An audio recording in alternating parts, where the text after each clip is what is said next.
Hello बच्चों, मैं doctor Sharda कुमारी महारानी महेश्वर लता संस्कृत विद्यापीठ लोहना मधुबनी से। बच्चों, आज हम उपशास्त्री द्वितीय खंड हेतु सामाजिक इतिहास महाभारत के विशेष संदर्भ में जो है उसके बारे में चर्चा करेंगे। बच्चों,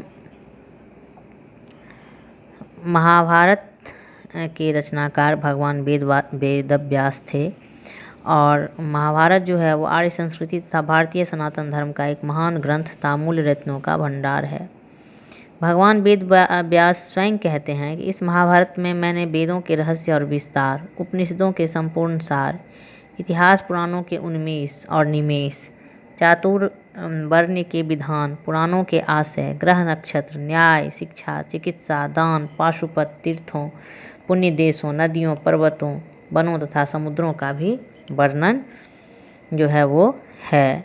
महाभारत के रचनाकार के इस वक्तव्य से पता चलता है कि यह अत्यंत बृहद ग्रंथ होगा। वास्तविक में यह एक बृहद ग्रंथ है। यह विश्व का सबसे लंबा महाकाव्य है। इसमें 18 पर्व हैं एवं सभी पर्वों सहित कुल 1948 अध्याय हैं। इसमें कुल मिलाकर 1 लाख से अधिक जो है वो श्लोक है, लगभग 1,02,17। इसलिए इसे शतसाहस्त्र संहिता भी कहा जाता है। कुछ विद्वान इसके अतिशयोक्तिपूर्ण वर्णनों के कारण इसे ऐतिहासिक नहीं मानते, मगर इसे अनऐतिहासिक भी नहीं कहा जा सकता है। इसमें वर्णित कई स्थल अभी भी मौजूद हैं जो इसकी ऐतिहासिकता को प्रमाणित करने का प्रयास करते हैं। आजकल अधिकांश विद्वान महाभारत युद्ध को एक ऐतिहासिक घटना मानते हुए इसकी तिथि जो है 1400 ईसा पूर्व से 1000 ईसा पूर्व के बीच निर्धारित करते हैं।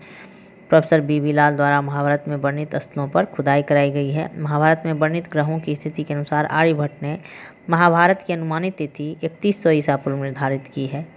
इस ग्रंथ की रचना काफ़ी बाद में हुई। कहा जाता है कि इसकी रचना में 1000 वर्ष लगे और यह 500 ईसा पूर्व से आरंभ होकर 500 ईस्वी तक चली। महाभारत से हमें तत्युगीन सामाजिक एवं सांस्कृतिक इतिहास की एक संपूर्ण झांकी प्राप्त होती है और इसमें आदर्श जीवन जीने के नियमों का संग्रह है। श्रीमद् भागवत गीता महाभारत का सर्वाधिक शिक्षाप्रद भाग है। मानव की प्रत्येक समस्या का समाधान इसमें जो है वो निहित है। भारतीय इतिहास के युग पुरुष एवं सर्वप्रमुख चरित्र महात्मा गांधी ने लिखा है कि जब कभी मुझे निराशा घेरती है और कहीं से कोई प्रकाश किरण नहीं मिलती है, मैं अविलंब भगवत गीता के पास जाता हूँ। जहाँ तहाँ कुछ श्लोकों को टटोलते ही घोर निराशा के अंधकार में भी प्रसन्नता की एक किरण चमक उठती है। भगवत गीता का सार इसके द्वितीय अध्याय के 47वें श्लोक में निहित है। कर्मण्येवाधिकारस्ते माँ फलेषु कदाचन माँ कर्म फल हेतु भूर्मा ते संगो स्वन्वकर्मणि। अर्थात तुम्हें मात्र अपना कर्म करने का अधिकार है, कर्म का फल क्या होगा इस पर तुम्हारा अधिकार नहीं है। तुम्हें कर्म फल की चाहत नहीं होनी चाहिए, तुम्हारी कर्म न करने में भी रुचि नहीं होनी चाहिए। अर्थात कर्म फल की चिंता करके उसी में डूबे रहने का अर्थ है शक्तिशाली, गतिशील, वर्तमान से मुंह मोड़ना और भविष्य की कल्पना में बने रहना। हमें अतीत की कटुता को भुलाना चाहिए, भविष्य की चिंता छोड़नी चाहिए एवं वर्तमान का स्वागत करते हुए सत्कर्म करना चाहिए। डॉक्टर श्रीमती एनी बेसेंट ने गीता पर विचार करते हुए कहा है कि कर्म फल में अपनी आसक्ति एवं बिना अपने कर्तव्य कर्म को करते रहो। विगत ज्वर और निष्काम होकर तथा क्रोध और घृणा में न पड़कर संघर्ष करते रहो। बच्चों,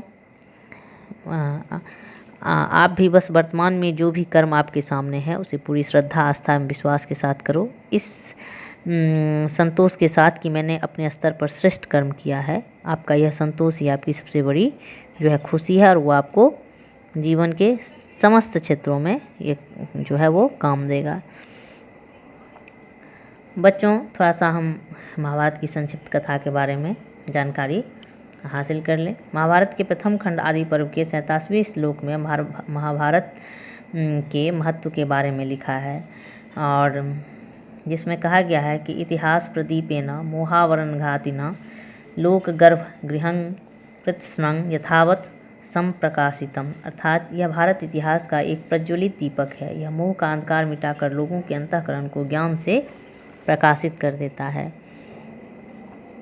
यहाँ महाभारत को भारत का इतिहास कहा है, साथ ही इसे ज्ञान का स्रोत बताया है। इस भारत के इतिहास में व्यास जी ने भीष्म पितामह को की वचनबद्धता, गांधारी की धर्मशीलता, विदुर की प्रखर बुद्धि, अर्जुन की एकाग्रता, युधिष्ठिर की सत्यवादिता, भीम के साहस, कुंती के धैर्य, कर्ण की मित्रता, गुरु द्रोणाचार्य के शिष्य प्रेम, श्री कृष्ण के कर्म के महत्व संबंधी उपदेशों, धृतराष्ट्र के पुत्र मोह एवं दुर्योधन की ईर्ष्या पर जो है पूर्णतः प्रकाश डालते हुए असत्य पर सत्य की विजय का संदेश दिया है।